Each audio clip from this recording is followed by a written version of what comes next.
ਸਤਿ ਸ਼੍ਰੀ ਅਕਾਲ ਜੀ। ਮੈਨੂੰ ਨੌਕਰੀ ਦੀ ਭਾਲ ਸੀ। ਮੈਂ ਜ਼ਿਆਦਾ ਪੜ੍ਹੀ ਲਿਖੀ ਨਹੀਂ ਸੀ, ਇਸ ਕਰਕੇ ਮੈਨੂੰ ਇੱਕ ਔਰਤ ਨੇ ਘਰ ਬੱਚਾ ਸੰਭਾਲਣ ਦਾ ਕੰਮ ਮਿਲ ਗਿਆ। ਮੇਰੀ ਮਾਲਕਣ ਕਹਿੰਦੀ ਬੱਚੇ ਨੂੰ ਆਪਣੇ ਪਾਸ ਸਵਾਇਆ ਕਰ। ਪਤਾ ਨਹੀਂ ਮਾਲਕਣ ਬੱਚੇ ਨੂੰ ਪਿਆਰ ਕਿਉਂ ਨਹੀਂ ਕਰਦੀ ਸੀ। ਲੇਕਿਨ ਇੱਕ ਰਾਤ ਮਾਲਕਣ ਛੱਤ 'ਤੇ ਗਈ। ਮੈਂ ਵੀ ਹੌਲੀ ਜਿਹੀ ਉਸ ਦੇ ਪਿੱਛੇ ਗਈ। ਉੱਥੋਂ ਦਾ ਮੰਜ਼ਰ ਦੇਖ ਕੇ ਮੈਂ ਹੈਰਾਨ ਹੋ ਗਈ, ਕਿਉਂਕਿ ਉੱਥੇ ਤਾਂ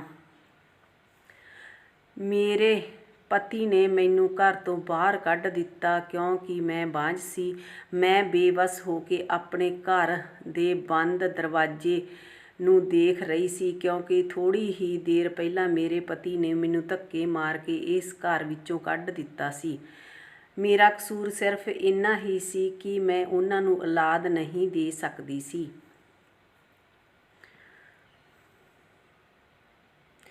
ਦੁਨੀਆ ਕਦੇ ਵੀ ਕਿਸੇ ਦੇ ਲਈ ਇੰਨੀ ਬੁਰੀ ਨਹੀਂ ਹੁੰਦੀ ਜਿੰਨਾ ਇੱਕ ਬਾਂਝ ਔਰਤ ਦੇ ਲਈ ਹੋ ਜਾਂਦੀ ਹੈ। ਸਾਰੀ ਜ਼ਿੰਦਗੀ ਸਾਥ ਨਿਭਾਉਣ ਵਾਲੇ ਅਤੇ ਜੀਣ ਮਰਨ ਦੀਆਂ ਕਸਮਾਂ ਖਾਣ ਵਾਲੇ ਮੇਰੇ ਪਤੀ ਨੇ ਅੱਜ ਅੱਧੀ ਰਾਤ ਨੂੰ ਮੈਨੂੰ ਘਰ ਤੋਂ ਬਾਹਰ ਕੱਢ ਦਿੱਤਾ।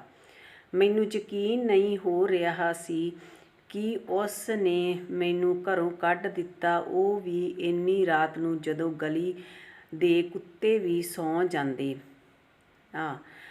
ਦੁਨੀਆ ਕਦੇ ਵੀ ਕਿਸੇ ਦੇ ਲਈ ਇੰਨੀ ਬੁਰੀ ਨਹੀਂ ਹੁੰਦੀ ਜਿੰਨਾ ਇੱਕ ਬਾਂਝ ਔਰਤ ਲਈ ਹੋ ਜਾਂਦੀ ਹੈ। ਕੁਝ ਦੇਰ ਤੱਕ ਮੈਂ ਦਰਵਾਜ਼ੇ ਨੂੰ ਦੇਖਦੀ ਰਹੀ, ਫਿਰ ਮੈਂ ਜ਼ੋਰ-ਜ਼ੋਰ ਨਾਲ ਦਰਵਾਜ਼ਾ ਭੰਨਣਾ ਸ਼ੁਰੂ ਕਰ ਦਿੱਤਾ। ਮੈਨੂੰ ਅੰਦਰ ਆਉਣ ਦਿਓ। ਰਾਤ ਦੇ ਹਨੇਰੇ ਵਿੱਚ ਤੂੰ ਆਪਣੀ ਜਵਾਨ ਪਤਨੀ ਨੂੰ ਕੱਢ ਰਿਹਾ, ਹੁਣ ਤੇਰੀ ਮਰਦਾਨਗੀ ਕਿੱਥੇ ਮਰ ਗਈ? ਕਾਫੀ ਦੇਰ ਬੇਵੱਸੀ ਨਾਲ ਦਰਵਾਜ਼ਾ ਭੰਨਣ ਤੋਂ ਬਾਅਦ ਜਦੋਂ ਮੇਰੀ ਉਮੀਦ ਖਤਮ ਹੋ ਗਈ ਤਾਂ ਮੈਂ ਸੁੰਨਸਾਨ ਗਲੀ ਨੂੰ ਦੇਖਿਆ ਤੇ ਸੋਚਣ ਲੱਗੀ, ਮੈਂ ਕਿੱਧਰ ਜਾਵਾਂ।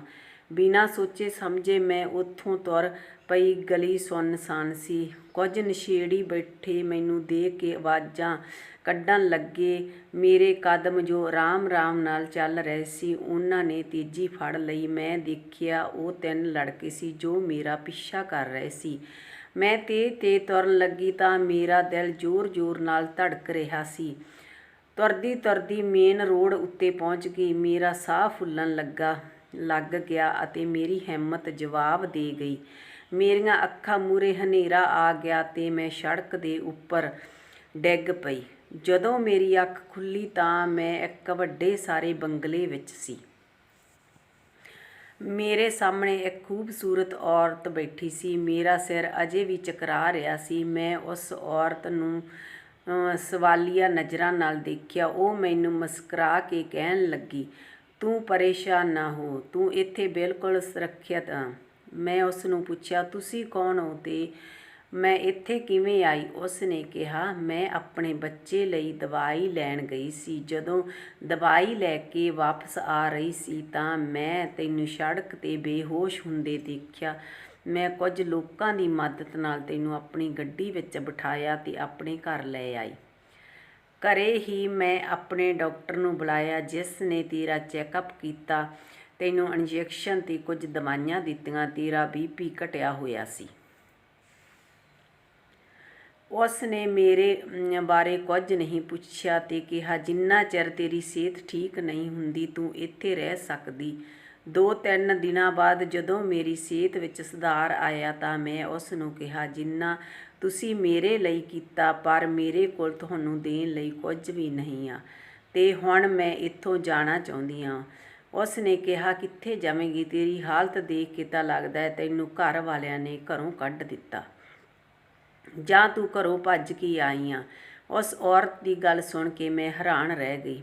ਇਸ ਨੂੰ ਮੇਰੇ ਬਾਰੇ ਕਿਵੇਂ ਪਤਾ? ਉਸ ਦੀ ਇਹ ਗੱਲ ਸੁਣ ਕੇ ਮੈਂ ਉੱਚੀ-ਉੱਚੀ ਰੋਣ ਲੱਗੀ ਤੇ ਆਪਣੀ ਜ਼ਿੰਦਗੀ ਦੀ ਸਾਰੀ ਦਾਸਤਾਨ ਉਸ ਨੂੰ ਸੁਣਾ ਦਿੱਤੀ। ਉਸ ਨੇ ਮੈਨੂੰ ਕਿਹਾ, ਮੈਨੂੰ ਅੰਦਾਜ਼ਾ ਹੋ ਗਿਆ ਸੀ ਕਿ ਤੂੰ ਬਹੁਤ ਵਧੀਆ ਲੜਕੀ, ਪਰ ਤੇਰੇ ਨਾਲ ਕੁਝ ਗਲਤ ਹੋਇਆ। ਮੈਂ ਕਿਹਾ, ਹਾਂ, ਮੇਰੇ ਪਤੀ ਨੇ ਮੈਨੂੰ ਘਰ ਤੋਂ ਕੱਢ ਦਿੱਤਾ। ਮੈਂ ਘਰੋਂ ਭੱਜ ਕੇ ਉਸ ਨਾਲ ਵਿਆਹ ਕਰਵਾਇਆ ਸੀ। ਮੇਰੇ ਘਰ ਵਾਲੇ ਤਾਂ ਹੁਣ ਮੈਨੂੰ ਅਪਣਾਉਣਗੇ ਨਹੀਂ। ਉਹਨਾਂ ਲਈ ਤਾਂ ਮੈਂ ਉਸ ਦਿਨ ਤੋਂ ਹੀ ਮਰ ਗਈ ਸੀ, ਜਿਸ ਦਿਨ ਮੈਂ ਆਪਣੇ ਬਾਪ ਦੀ ਇੱਜ਼ਤ ਨੂੰ ਦਾਗ ਲਾ ਕੇ ਆਪਣੀ ਮਰਜ਼ੀ ਦੇ ਮੁੰਡੇ ਨਾਲ ਭੱਜ ਗਈ ਸੀ। ਅਤੇ ਹੁਣ ਉਹ ਆਦਮੀ ਨੇ ਮੈਨੂੰ ਅੱਧੀ ਰਾਤ ਨੂੰ ਮੇਰਾ ਹੱਥ ਫੜ ਕੇ ਘਰ ਤੋਂ ਬਾਹਰ ਕੱਢ ਦਿੱਤਾ, ਸਿਰਫ ਇਸ ਲਈ ਕਿ ਵਿਆਹ ਦੇ 4 ਸਾਲ ਬਾਅਦ ਮੈਂ ਉਸ ਨੂੰ ਔਲਾਦ ਨਹੀਂ ਦੇ ਸਕੀ। ਮੇਰੀ ਦੁੱਖ ਭਰੀ ਦਾਸਤਾਨ ਸੁਣ ਕੇ ਉਸ ਔਰਤ ਦੀਆਂ ਅੱਖਾਂ ਵਿੱਚ ਪਾਣੀ ਆ ਗਿਆ। ਉਸ ਨੇ ਕਿਹਾ, ਮੇਰੇ ਨਾਲ ਰਹਿ ਸਕਦੀ ਹਾਂ, ਬਸ ਮੈਨੂੰ ਮੇਰਾ ਇੱਕ ਕੰਮ ਕਰਨਾ ਪਊ। ਉਸ ਔਰਤ ਦੀ ਗੱਲ ਸੁਣ ਕੇ ਮੈਂ ਸਮਝ ਗਈ ਕਿ ਮੇਰੇ ਤੋਂ ਕੀ ਕਰਵਾਉਣਾ ਚਾਹੁੰਦੀ ਹੈ, ਕਿਸ ਕੰਮ ਦੇ ਲਈ ਇਹ ਮੈਨੂੰ ਆਪਣੇ ਘਰ ਵਿੱਚੋਂ ਨਹੀਂ ਜਾਣ ਦਿੰਦੀ। ਮੈਂ ਉਸ ਨੂੰ ਕਿਹਾ, ਜੋ ਕੰਮ ਮੈਨੂੰ ਕਹਿ ਰਹੀ ਹਾਂ ਉਹ ਕੰਮ ਮੈਂ ਹਰਗਜ਼ ਨਹੀਂ ਕਰਾਂਗੀ। ਮੈਨੂੰ ਸਾਰੀ ਸਮਝ ਆ ਗਈ ਕਿ ਤੂੰ ਮੇਰੇ ਤੋਂ ਕੀ ਕਰਵਾਉਣਾ ਚਾਹੁੰਦੀ ਆ। ਤੇਰੇ ਜਿਹੀਆਂ ਔਰਤਾਂ ਤੇਰੇ ਵਰਗੀਆਂ ਮਜਬੂਰ ਔਰਤਾਂ ਦਾ ਫਾਇਦਾ ਉਠਾਉਂਦੀਆਂ ਤੇ ਗਲਤ ਕੰਮ ਕਰਨ ਲਈ ਮਜਬੂਰ ਕਰਦੀਆਂ, ਸਿਰਫ ਇਸ ਲਈ ਕਿ ਮੈਂ ਮਜਬੂਰ ਹਾਂ। ਮੇਰਾ ਕੋਈ ਟਿਕਾਣਾ ਨਹੀਂ। ਮੇਰੀ ਮਜਬੂਰੀ ਦਾ ਫਾਇਦਾ ਉਠਾ ਕੇ ਤੂੰ ਮੇਰੇ ਤੋਂ ਗਲਤ ਕੰਮ ਕਰਾਵੇਂਗੀ ਤੇ ਤੂੰ ਉਹਨਾਂ ਪੈਸਿਆਂ ਨਾਲ ਤੂੰ ਆਪਣੀ ਜ਼ਿੰਦਗੀ ਆਰਾਮ ਨਾਲ ਜੀਏਂਗੀ। ਮੈਂ ਇਹ ਗੱਲ ਨੂੰ ਗੁੱਸੇ ਨਾਲ ਕਿਹਾ। ਉਹ ਔਰਤ ਮੈਨੂੰ ਹੈਰਾਨ ਹੋ ਕੇ ਦੇਖਣ ਲੱਗੀ ਤੇ ਕਹਿਣ ਲੱਗੀ, ਮੈਂ ਤੇਰੇ ਤੋਂ ਅਜਿਹਾ ਕੋਈ ਕੰਮ ਨਹੀਂ ਕਰਵਾਉਣਾ ਚਾਹੁੰਦੀ ਅਤੇ ਨਾ ਹੀ ਮੈਂ ਇਸ ਕਿਸਮ ਦੀ ਔਰਤ ਹਾਂ। ਤੈਨੂੰ ਬਸ ਮੇਰੇ ਬੱਚੇ ਦੀ ਦੇਖਭਾਲ ਕਰਨੀ ਪਊਗੀ। ਤੂੰ ਬੇਔਲਾਦ ਹਾਂ ਤੇ ਤੈਨੂੰ ਔਲਾਦ ਨਹੀਂ ਹੋ ਸਕਦੀ ਤੇ ਮੈਂ ਆਪਣੀ ਔਲਾਦ ਨੂੰ ਸੰਭਾਲ ਨਹੀਂ ਸਕਦੀ। ਮੈਨੂੰ ਮੇਰੇ ਬੱਚੇ ਲਈ ਇੱਕ ਔਰਤ ਚਾਹੀਦੀ ਹੈ ਤੇ ਤੈਨੂੰ ਠੀਕ ਲੱਗੇ ਤਾਂ ਤੂੰ ਮੇਰੇ ਬੱਚੇ ਨੂੰ ਸੰਭਾਲ ਸਕਦੀ ਹੈ ਤੇ ਤੈਨੂੰ ਤਨਖਾਹ ਵੀ ਵਧੀਆ ਦਿਉ। ਇਸ ਦੀ ਗੱਲ ਸੁਣ ਕੇ ਮੈਂ ਖੁਸ਼ ਹੋ ਗਈ ਤੇ ਮੈਨੂੰ ਇੰਨਾ ਵਧੀਆ ਕੰਮ ਮਿਲ ਗਿਆ। ਮੈਂ ਫੌਰਨ ਉਸ ਦੀ ਗੱਲ ਮੰਨ ਲਈ। ਹੁਣ ਸਕੂਨ ਨਾਲ ਮੈਂ ਇਸ ਘਰ ਵਿੱਚ ਰਹਿਣ ਲੱਗੀ। ਇਸ ਔਰਤ ਦਾ ਬੱਚਾ ਸਿਰਫ 2 ਸਾਲ ਦਾ ਸੀ। ਉਸ ਬੱਚੇ ਦੀ ਦੇਖਭਾਲ ਕਰਨੀ ਸੀ। ਪਰ ਇਸ ਘਰ ਵਿੱਚ ਰਹਿ ਕੇ ਮੈਂ ਇੱਕ ਗੱਲ ਨੋਟ ਕੀਤੀ ਕਿ ਉਸ ਦੀ ਮਾਂ ਆਪਣੇ ਬੱਚੇ ਦੇ ਵੱਲ ਦੇਖਦੀ ਵੀ ਨਹੀਂ ਸੀ ਅਤੇ ਨਾ ਹੀ ਉਸ ਨੂੰ ਆਪਣੀ ਗੋਦ ਵਿੱਚ ਚੱਕਦੀ ਸੀ। ਇਹ ਮਾਂ ਇਹੋ ਜਿਹੀ ਹੈ ਜਿਸ ਦੇ ਅੰਦਰ ਮਮਤਾ ਨਾਮ ਦੀ ਕੋਈ ਚੀਜ਼ ਨਹੀਂ। ਖੈਰ, ਮੈਨੂੰ ਇਸ ਔਰਤ ਦੇ ਨਿੱਜੀ ਮਾਮਲੇ ਤੋਂ ਕੋਈ ਲੈਣਾ ਦੇਣਾ ਨਹੀਂ ਸੀ। ਮੈਨੂੰ ਕੰਮ ਦੀ ਭਾਲ ਸੀ ਤੇ ਮੈਨੂੰ ਕੰਮ ਮਿਲ ਗਿਆ ਤੇ ਇਸ ਕੰਮ ਨੂੰ ਮੈਂ ਦਿਲ ਤੋਂ ਕਰ ਰਹੀ ਸੀ। ਇਸ ਘਰ ਵਿੱਚ ਮੈਂ ਬਹੁਤ ਹੀ ਸਕੂਨ ਨਾਲ ਰਹਿੰਦੀ ਸੀ ਕਿਉਂਕਿ ਇਸ ਘਰ ਵਿੱਚ ਕੋਈ ਮਰਦ ਨਹੀਂ ਸੀ, ਬਸ ਮੇਰੀ ਮਾਲਕਣ ਅਤੇ ਉਸ ਦਾ ਬੱਚਾ ਤੇ ਗੇਟ ਤੇ ਚੌਕੀਦਾਰ। ਲੇਕਿਨ ਇੱਕ ਦਿਨ ਮੈਂ ਬੱਚੇ ਨੂੰ ਖਾਣਾ ਖਵਾ ਰਹੀ ਸੀ ਤਾਂ ਅਚਾਨਕ ਇੱਕ ਆਦਮੀ ਬੜੇ ਗੁੱਸੇ ਨਾਲ ਕਮਰੇ ਵਿੱਚ ਆਇਆ। ਮੈਂ ਉਸ ਨੂੰ ਦੇਖ ਕੇ ਹੈਰਾਨ ਹੋ ਗਈ। ਉਹ ਵੀ ਮੈਨੂੰ ਦੇਖ ਕੇ ਥੋੜ੍ਹਾ ਖੜ੍ਹ ਗਿਆ। ਉਹ ਬਹੁਤ ਹੀ ਸ਼ਾਨਦਾਰ ਸ਼ਖਸੀਅਤ ਦਾ ਮਾਲਕ ਸੀ। ਉਸ ਦੀ ਉਮਰ 30 ਤੋਂ 35 ਦੇ ਵਿੱਚ ਲੱਗ ਰਹੀ ਸੀ। ਉਸ ਨੂੰ ਦੇਖ ਕੇ ਲੱਗਦਾ ਸੀ ਕਿ ਉਹ ਬਹੁਤ ਵੱਡਾ ਬਿਜ਼ਨਸਮੈਨ ਆ। ਉਹ ਮੇਰੇ ਕੋਲ ਆਇਆ, ਆਪਣੇ ਬੱਚੇ ਨੂੰ ਚੱਕ ਕੇ ਪਿਆਰ ਕਰਨ ਲੱਗਾ। ਮੈਂ ਉਸ ਨੂੰ ਦੇਖ ਕੇ ਸਮਝ ਗਈ ਕਿ ਇਹ ਬੱਚੇ ਦਾ ਬਾਪ ਹੋਊਗਾ। ਮੈਂ ਘਬਰਾ ਕੇ ਕਮਰੇ ਤੋਂ ਬਾਹਰ ਆ ਗਈ। ਮੇਰੀ ਮਾਲਕਣ ਨੇ ਘਬਰਾਹਟ ਦੀ ਵਜ੍ਹਾ ਪੁੱਛੀ। ਮੈਂ ਉਸ ਨੂੰ ਦੱਸਿਆ ਕਿ ਕੋਈ ਆਦਮੀ ਅੰਦਰ ਆਇਆ। ਮੇਰੀ ਮਾਲਕਣ ਨੇ ਕਿਹਾ, ਹਾਂ, ਉਹ ਮੇਰਾ ਪਤੀ ਆ, ਬਿਜ਼ਨਸ ਦੇ ਸਿਲਸਿਲੇ ਵਿੱਚ ਬਾਹਰ ਗਿਆ ਹੋਇਆ ਸੀ। ਦੋਨਾਂ ਦੇ ਵਿੱਚ ਕੋਈ ਗੱਲਬਾਤ ਨਾ ਹੁੰਦੀ। ਮੈਂ ਉਹਨਾਂ ਦਾ ਇਹ ਰਿਸ਼ਤਾ ਦੇਖ ਕੇ ਹੈਰਾਨ ਸੀ। ਇੱਥੇ ਕਿਸੇ ਵੀ ਚੀਜ਼ ਦੀ ਕੋਈ ਕਮੀ ਨਹੀਂ ਸੀ। ਘਰ ਵਿੱਚ ਪੈਸੇ, ਆਰਾਮ ਦੀਆਂ ਚੀਜ਼ਾਂ ਉਪਲਬਧ ਸੀ। ਇਹਨਾਂ ਦੋਹਾਂ ਵਿੱਚ ਕੋਈ ਪਿਆਰ ਨਹੀਂ ਸੀ। ਸਾਬ ਆਪਣੇ ਬੱਚੇ ਨਾਲ ਥੋੜ੍ਹਾ ਵਕਤ ਗੁਜ਼ਾਰ ਲੈਂਦਾ ਸੀ, ਪਰ ਮਾਲਕਣ ਤਾਂ ਆਪਣੇ ਬੱਚੇ ਨਾਲ ਕੋਈ ਲਗਾਅ ਨਹੀਂ ਰੱਖਦੀ ਸੀ। ਇੱਕ ਦਿਨ ਮੈਂ ਆਪਣੀ ਮਾਲਕਣ ਨੂੰ ਪੁੱਛਿਆ, ਇਹ ਤੁਹਾਡਾ ਵਿਆਹ ਤੁਹਾਡੀ ਮਰਜ਼ੀ ਨਾਲ ਹੋਇਆ ਸੀ? ਉਸ ਨੇ ਹਾਂ ਵਿੱਚ ਸਿਰ ਹਿਲਾ ਦਿੱਤਾ। ਮੈਂ ਇੱਕ ਵਾਰ ਫੇਰ ਹੈਰਾਨ ਹੋ ਗਈ। ਜਦੋਂ ਮਰਜ਼ੀ ਨਾਲ ਵਿਆਹ ਹੋਇਆ ਤਾਂ ਫੇਰ ਵੀ ਦੂਰੀਆਂ ਕਿਉਂ? ਕਦੇ ਕਦੇ ਤਾਂ ਮੈਨੂੰ ਇਸ ਘਰ ਵਿੱਚ ਘੁਟਨ ਮਹਿਸੂਸ ਹੁੰਦੀ। ਇੱਕ ਦਿਨ ਮਾਲਕਣ ਨੇ ਮੈਨੂੰ ਕਿਹਾ, ਤੂੰ ਬੱਚੇ ਨੂੰ ਆਪਦੇ ਕੋਲ ਸਵਾਇਆ ਕਰ। ਉਸ ਦੇ ਕਹਿਣ 'ਤੇ ਮੈਂ ਬੱਚੇ ਨੂੰ ਆਪਣੇ ਕੋਲ ਸਵਾਉਣ ਲੱਗੀ, ਪਰ ਮੈਂ ਬਹੁਤ ਪਰੇਸ਼ਾਨ ਸੀ ਕਿਉਂਕਿ ਅੱਧੀ ਰਾਤ ਨੂੰ ਬੱਚੇ ਦਾ ਪਿਤਾ ਬੱਚੇ ਕੋਲ ਆਉਂਦਾ। ਮੈਂ ਉਸ ਨੂੰ ਦੇਖ ਕੇ ਡਰ ਜਾਂਦੀ। ਮੈਂ ਉਸ ਨੂੰ ਮਨ੍ਹਾ ਕਰਨਾ ਚਾਹੁੰਦੀ ਸੀ, ਪਰ ਮੈਂ ਅਜਿਹਾ ਨਹੀਂ ਕਰ ਸਕਦੀ ਸੀ ਕਿਉਂਕਿ ਮੈਂ ਉਹਨਾਂ ਦੀ ਮੁਹਤਾਜ ਸੀ। ਇੱਕ ਦਿਨ ਦੱਬੇ ਲਫ਼ਜ਼ਾਂ ਨਾਲੋਂ ਮਾਲਕਣ ਨੂੰ ਕਿਹਾ, ਮਾਲਕਣ ਅੱਧੀ ਰਾਤ ਨੂੰ ਬੱਚੇ ਦੇ ਲਈ ਮੇਰੇ ਕਮਰੇ ਵਿੱਚ ਆਉਂਦੇ ਆ। ਪਰ ਮਾਲਕਣ ਨੂੰ ਮੇਰੀਆਂ ਗੱਲਾਂ ਦਾ ਕੋਈ ਵੀ ਅਸਰ ਨਾ ਹੋਇਆ। ਅਗਰ ਇੱਕ ਪਤਨੀ ਨੂੰ ਪਤਾ ਚੱਲੇ ਕਿ ਉਸ ਦਾ ਪਤੀ ਉਸ ਦੀ ਜਵਾਨ ਨੌਕਰਾਣੀ ਦੇ ਕਮਰੇ ਵਿੱਚ ਅੱਧੀ ਰਾਤ ਨੂੰ ਜਾਂਦਾ ਹੈ ਤਾਂ ਘਰ ਵਿੱਚੋਂ ਯੁੱਧ ਚੱਲ ਪਵੇ। ਪਰ ਇੱਧਰ ਤਾਂ ਮੇਰੀ ਮਾਲਕਣ ਨੂੰ ਕੋਈ ਫਰਕ ਨਹੀਂ ਪੈਂਦਾ ਸੀ। ਮੇਰੀ ਮਾਲਕਣ ਹਰ ਰੋਜ਼ ਕੁਝ ਸਮੇਂ ਲਈ ਛੱਤ 'ਤੇ ਜਾਂਦੀ। ਇੱਕ ਦਿਨ ਮੈਂ ਸੋਚਿਆ ਕਿ ਮੈਂ ਵੀ ਇਹਦੇ ਪਿੱਛੇ ਜਾ ਕੇ ਦੇਖਾਂ। ਜੋ ਮੈਂ ਆਪਣੀਆਂ ਅੱਖਾਂ ਨਾਲ ਦੇਖਿਆ, ਮੇਰੀ ਰੂਹ ਕੰਬ ਗਈ। ਮੇਰੀ ਮਾਲਕਣ ਅਜਿਹਾ ਵੀ ਕੰਮ ਕਰ ਸਕਦੀ ਆ। ਮੈਂ ਭੱਜ ਕੇ ਮਾਲਕਣ ਦੇ ਕੋਲ ਗਈ ਅਤੇ ਉਸ ਦਾ ਹੱਥ ਫੜ ਕੇ ਰੋਕ ਲਿਆ ਅਤੇ ਗੁੱਸੇ ਨਾਲ ਕਿਹਾ, ਤੁਸੀਂ ਹੋਸ਼ ਵਿੱਚ ਤਾਂ ਹੋ? ਤੁਸੀਂ ਅਜਿਹਾ ਕਿਉਂ ਕਰਨਾ ਚਾਹੁੰਦੇ ਹੋ? ਛੱਤ ਤੋਂ ਡਿੱਗ ਕੇ ਆਪਣੀ ਜਾਨ ਕਿਉਂ ਲੈਣਾ ਚਾਹੁੰਦੇ ਹੋ? ਆਖਰ ਕਿਉਂ ਇੱਕ ਵਾਰ ਵੀ ਨਹੀਂ ਸੋਚਿਆ ਕਿ ਤੁਹਾਡਾ ਛੋਟਾ ਜਿਹਾ ਬੱਚਾ ਇਹ ਇੱਕ ਪਤੀ ਆ? ਉਹਨਾਂ ਦੋਨਾਂ ਦਾ ਕੀ ਬਣੂ? ਮੇਰੇ ਸਵਾਲ ਸੁਣ ਕੇ ਮਾਲਕਣ ਨੇ ਉੱਚੀ ਉੱਚੀ ਰੋਣਾ ਸ਼ੁਰੂ ਕਰ ਦਿੱਤਾ। ਮੈਂ ਉਸ ਨੂੰ ਆਪਣੇ ਗਲੇ ਨਾਲ ਲਗਾ ਲਿਆ ਅਤੇ ਕਾਫੀ ਦੇਰ ਤੱਕ ਫੜ ਕੇ ਰੱਖਿਆ ਅਤੇ ਉਹ ਮੇਰੇ ਨਾਲ ਲੱਗ ਕੇ ਰੋਂਦੀ ਰਹੀ। ਫਿਰ ਕੁਝ ਟਾਈਮ ਬਾਅਦ ਮੈਂ ਉਸ ਨੂੰ ਬੜੇ ਹੀ ਪਿਆਰ ਨਾਲ ਪੁੱਛਿਆ ਕਿ ਆਖਰ ਗੱਲ ਕੀ ਆ? ਇੰਨਾ ਸੁਣ ਕੇ ਉਹ ਆਪਣੀ ਜ਼ਿੰਦਗੀ ਦੀ ਦਾਸਤਾਨ ਸੁਣਾਉਣ ਲੱਗੀ। ਜਦੋਂ ਮੈਂ ਹੋਸ਼ ਸੰਭਾਲਿਆ ਤਾਂ ਮੈਂ ਦੇਖਿਆ ਮੇਰੇ ਮਾਂ-ਬਾਪ ਆਪਸ ਵਿੱਚ ਲੜਦੇ ਝਗੜਦੇ ਰਹਿੰਦੇ ਸੀ ਅਤੇ ਸਾਨੂੰ ਦੋਨਾਂ ਭੈਣ ਭਰਾਵਾਂ ਨੂੰ ਚੰਗਾ ਨਹੀਂ ਲੱਗਦਾ ਸੀ। ਅਸੀਂ 2 ਭੈਣਾਂ ਇੱਕ ਭਰਾ ਸੀ, ਪਰ ਮੈਂ ਆਪਣੇ ਬਾਪ ਦੀ ਬਹੁਤ ਹੀ ਲਾਡਲੀ ਬੇਟੀ ਸੀ। ਮੇਰੀ ਉਮਰ 12-13 ਸਾਲ ਦੀ ਹੋਈ ਤਾਂ ਮੇਰੇ ਘਰ ਮੇਰੇ ਪਾਪਾ ਇੱਕ 18 ਸਾਲ ਦੇ ਲੜਕੇ ਨੂੰ ਆਪਣੇ ਨਾਲ ਲੈ ਕੇ ਆਏ ਅਤੇ ਕਿਹਾ, ਅੱਜ ਤੋਂ ਆਪਣੇ ਘਰ ਦੀ ਦੇਖਭਾਲ ਇਹ ਕਰੇਗਾ।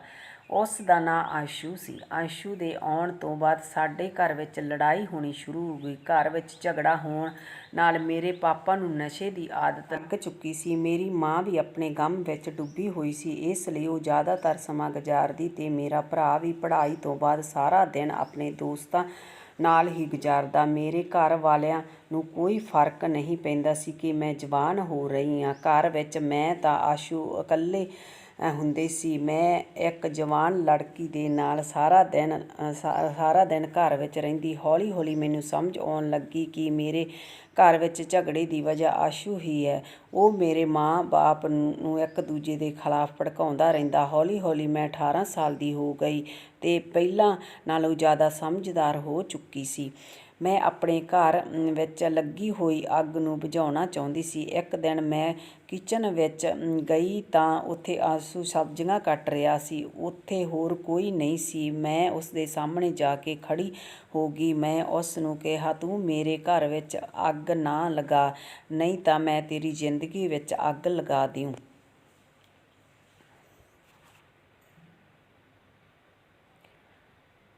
ਉਸ ਨੇ ਕਿਹਾ, ਤੇਰੀ ਕੀ ਗੱਲ ਦਾ ਕੀ ਮਤਲਬ ਹੈ? ਮੈਂ ਉਸ ਨੂੰ ਕਿਹਾ, ਤੂੰ ਚੰਗੇ ਤਰੀਕੇ ਨਾਲ ਜਾਣਦਾ ਮੇਰੀ ਗੱਲ ਦਾ ਮਤਲਬ। ਮੈਂ ਕਿਹਾ, ਜੋ ਤੂੰ ਖੇਲ ਮੇਰੇ ਮਾਂ-ਬਾਪ ਨਾਲ ਖੇਡਦਾ ਉਸ ਦਾ ਮੈਨੂੰ ਪਤਾ ਲੱਗ ਗਿਆ। ਮੇਰੀ ਗੱਲ ਸੁਣ ਕੇ ਉਸ ਨੇ ਮੈਨੂੰ ਕਿਹਾ, ਤੂੰ ਹੁਣ ਵੱਡੀ ਹੋ ਗਈ, ਮੇਰੇ ਤੋਂ ਦੂਰ ਰਿਹਾ ਕਰ। ਮੈਂ ਆਪਣੇ ਕੰਮ ਨਾਲ ਕੰਮ ਰੱਖਿਆ ਕਰ।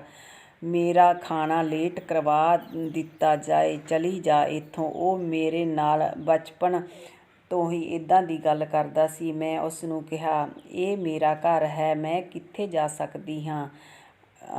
ਤੂੰ ਨੌਕਰ ਬਣ ਕੇ ਰਹਿ। ਮੇਰੀ ਗੱਲ ਸੁਣ ਕੇ ਉਸ ਦਾ ਚਿਹਰਾ ਗੁੱਸੇ ਨਾਲ ਲਾਲ ਹੋ ਗਿਆ ਅਤੇ ਅਚਾਨਕ ਉਸ ਨੇ ਮੇਰੇ ਜ਼ੋਰ ਨਾਲ ਥੱਪੜ ਮਾਰਿਆ। ਮੈਂ ਹੈਰਾਨੀ ਨਾਲ ਉਸ ਵੱਲ ਵੇਖਿਆ ਅਤੇ ਕਿਹਾ, ਤੇਰੀ ਹਿੰਮਤ ਕਿਵੇਂ ਹੋਈ ਮੈਨੂੰ ਥੱਪੜ ਮਾਰਨ ਦੀ? ਥੱਪੜ ਮਾਰਨ ਤੋਂ ਬਾਅਦ ਉਸ ਨੇ ਆਪਣਾ ਉਸ ਹੱਥ ਵਿੱਚ ਕਰਦ ਨਾਲ ਜ਼ਖਮੀ ਕਰ ਲਿਆ। ਮੈਂ ਡਰ ਗਈ ਅਤੇ ਭੱਜ ਕੇ ਆਪਣੇ ਕਮਰੇ ਵਿੱਚ ਆ ਗਈ ਅਤੇ ਸਾਰੀ ਰਾਤ ਸੋਚਦੀ ਰਹੀ ਕਿ ਉਸ ਨੇ ਇਸ ਹੱਥ ਨਾਲ ਮੇਰੇ ਥੱਪੜ ਮਾਰਿਆ ਸੀ ਅਤੇ ਉਸ ਨੇ ਹੀ ਉਹ ਹੱਥ ਆਪਣਾ ਕਿਵੇਂ ਕੱਟ ਲਿਆ। ਮੈਂ ਜਿਸ ਨੂੰ ਸਭ ਤੋਂ ਜ਼ਿਆਦਾ ਨਫ਼ਰਤ ਕਰਦੀ ਸੀ। ਮੈਂ ਕੁਝ ਹੀ ਦਿਨਾਂ ਵਿੱਚ ਆਸ਼ੂ ਦੀ ਮੁਹੱਬਤ ਵਿੱਚ ਗਿਰਫ਼ਤਾਰ ਹੋ ਗਈ, ਜਿਸ ਦਾ ਕੋਈ ਹਿਸਾਬ ਨਹੀਂ ਸੀ। ਇੱਕ ਦਿਨ ਮੈਂ ਉਸ ਦੇ ਪਿੱਛੇ ਪਿੱਛੇ ਕਿਚਨ ਵਿੱਚ ਚਲੀ ਗਈ ਅਤੇ ਆਪਣੇ ਪਿਆਰ ਦਾ ਇਜ਼ਹਾਰ ਕਰ ਦਿੱਤਾ। ਤੇ ਅੱਗੇ ਉਸ ਨੇ ਵੀ ਮੈਨੂੰ ਹਾਂ ਵਿੱਚ ਸਿਰ ਹਿਲਾ ਦਿੱਤਾ। ਇੰਨੇ ਨੂੰ ਪਿੱਛੇ ਸਾਡੇ ਕਿਚਨ ਵਿੱਚ ਮੇਰੇ ਪਾਪਾ ਆ ਗਏ ਤੇ ਉਹਨਾਂ ਨੇ ਸਾਨੂੰ ਦੇਖ ਲਿਆ। ਮੇਰੇ ਭਰਾ ਨੇ ਤੇ ਪਾਪਾ ਨੇ ਆਸ਼ੂ ਨੂੰ ਬਹੁਤ ਕੁੱਟਿਆ, ਪਰ ਉਹ ਮੌਕਾ ਬਚਾ ਕੇ ਉੱਥੋਂ ਭੱਜ ਗਿਆ। ਇੱਧਰ ਥੋੜ੍ਹੇ ਦਿਨਾਂ ਬਾਅਦ ਮੇਰੇ ਮਾਂ-ਬਾਪ ਨੇ ਮੇਰਾ ਰਿਸ਼ਤਾ ਪੱਕਾ ਕਰ ਦਿਆ। ਇਸ ਗੱਲ ਨੂੰ 1 ਮਹੀਨਾ ਹੋ ਚੁੱਕਿਆ ਸੀ। ਇੱਕ ਦਿਨ ਖਿੜਕੀ 'ਤੇ ਕੋਈ ਆਦਮੀ ਦੀ ਪਰਛਾਈ ਪਈ। ਜਦੋਂ ਦੇਖਿਆ ਤਾਂ ਉਹ ਆਸ਼ੂ ਸੀ। ਉਹ ਮੈਨੂੰ ਲੈਣ ਆਇਆ ਸੀ। ਮੈਂ ਮੌਕਾ ਦੇਖ ਕੇ ਉੱਥੋਂ ਆਸ਼ੂ ਨਾਲ ਭੱਜ ਗਈ। ਮੇਰੇ ਮਾਂ-ਬਾਪ ਲੱਭਦੇ ਲੱਭਦੇ ਮੈਨੂੰ ਕਾਰ ਐਕਸੀਡੈਂਟ ਵਿੱਚ ਰੱਬ ਨੂੰ ਪਿਆਰੇ ਹੋ ਗਏ। ਇੱਕ ਦਿਨ ਮੇਰਾ ਵੀਰ ਨੂੰ ਮੇਰੇ ਬਾਰੇ ਪਤਾ ਲੱਗਿਆ ਤਾਂ ਉਹ ਉੱਥੇ ਆ ਗਿਆ ਜਿੱਥੇ ਅਸੀਂ ਰਹਿੰਦੇ ਸੀ। ਉਹ ਆਸ਼ੂ ਨਾਲ ਹੱਥੋਂ-ਪਾਈ ਹੋਣ ਲੱਗਿਆ। ਹੱਥੋਂ-ਪਾਈ ਵਿੱਚ ਆਸ਼ੂ ਨੇ ਮੇਰੇ ਭਰਾ ਨੂੰ ਧੱਕਾ ਮਾਰ ਦਿੱਤਾ ਤੇ ਮੇਰੇ ਭਰਾ ਦੇ ਸੱਟ ਲੱਗ ਗਈ ਤੇ ਅਚਾਨਕ ਉਸ ਦੀ ਮੌਤ ਹੋ ਗਈ। ਬਸ ਇੱਕ ਦਿਨ ਸੀ ਜਦੋਂ ਮੇਰੀ ਸਾਰੀ ਦੁਨੀਆ, ਮੇਰੇ ਪੇਕੇ ਪਰਿਵਾਰ ਖਤਮ ਹੋ ਚੁੱਕਿਆ ਸੀ। ਪੁਲਿਸ ਦੇ ਡਰ ਤੋਂ ਅਸੀਂ ਦੋਨਾਂ ਨੇ ਆਪਣੇ ਭਰਾ ਨੂੰ ਜੰਗਲ ਵਿੱਚ ਜਾ ਕੇ ਨੱਪ ਦਿੱਤਾ। ਕਾਫੀ ਦਿਨਾਂ ਤੱਕ ਅਸੀਂ ਇਹੀ ਸੋਚ ਵਿੱਚ ਗੁੰਮ ਰਹੇ।